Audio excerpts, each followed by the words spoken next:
Salut, bienvenue sur Wapala. Cette semaine, je vous propose un tour du monde. On part tout d'abord à Tahiti pour un magnifique trip réalisé par le team Oxbow, puis direction le Maroc où a lieu une étape de la Coupe du monde de kitesurf, mais tout de suite, place au surf en terre africaine.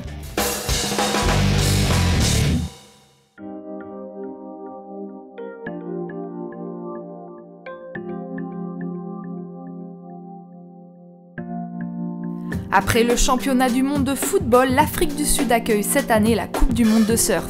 La célèbre vague de Jeffreys Bay a offert un spectacle exceptionnel au public venu nombreux pour encourager les locaux, Jordy Smith et Sean Holmes.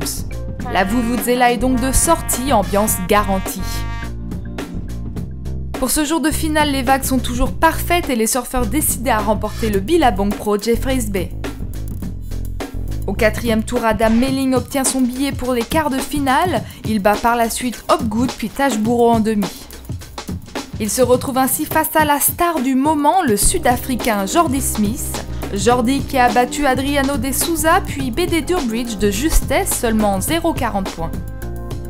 Moment magique, le temps d'une série, la nature reprend ses droits et monopolise le spot pour donner un cours magistral de glisse aux surfeurs du Dream Tour.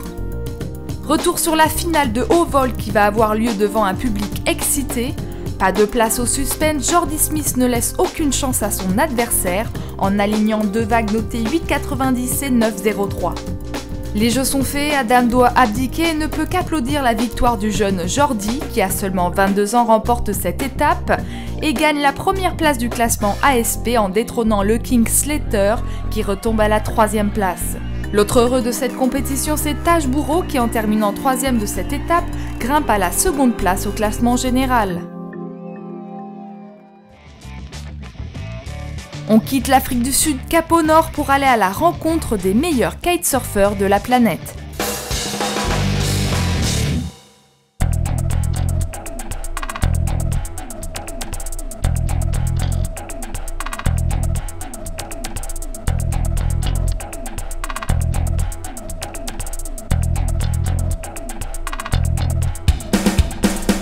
La 4e étape du circuit Pekaera vient d'avoir lieu en terre marocaine et les conditions un peu délicates ont quand même permis de valider l'épreuve.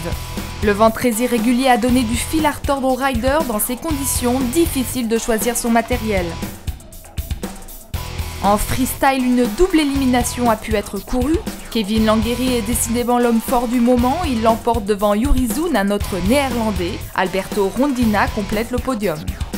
Chez les femmes, une fois de plus, c'est Gisela Pulido qui est aux commandes. L'épreuve de vague est remportée par Karishi Bevag. Côté masculin, c'est Yann Glaza, le Brésilien, qui gagne face à Mitu Monteiro. À noter la belle perf de Zoon et Langueri qui finissent respectivement à la 3e et 4e place. Pas mal de Français s'étaient déplacés sur cette étape, c'est finalement Tom Hébert qui s'en sort le mieux. Inspiré par la faune marocaine, il termine 6e devant Sébastien Gara.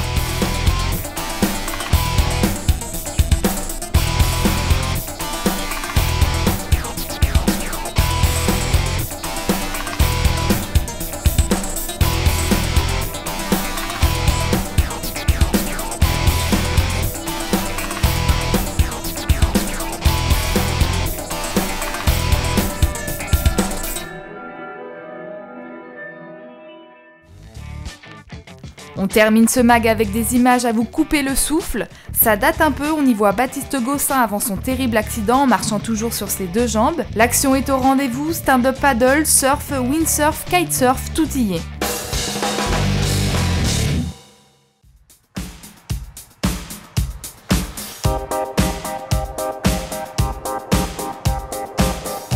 Welcome.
Si cet extrait vous a plu, je vous invite à voir l'intégralité du documentaire sur Wapala. Le mag se termine, il ne reprendra que dans quelques semaines, notre monteur prenant des vacances, mais ne vous inquiétez pas, les images d'action vont continuer d'inonder la toile.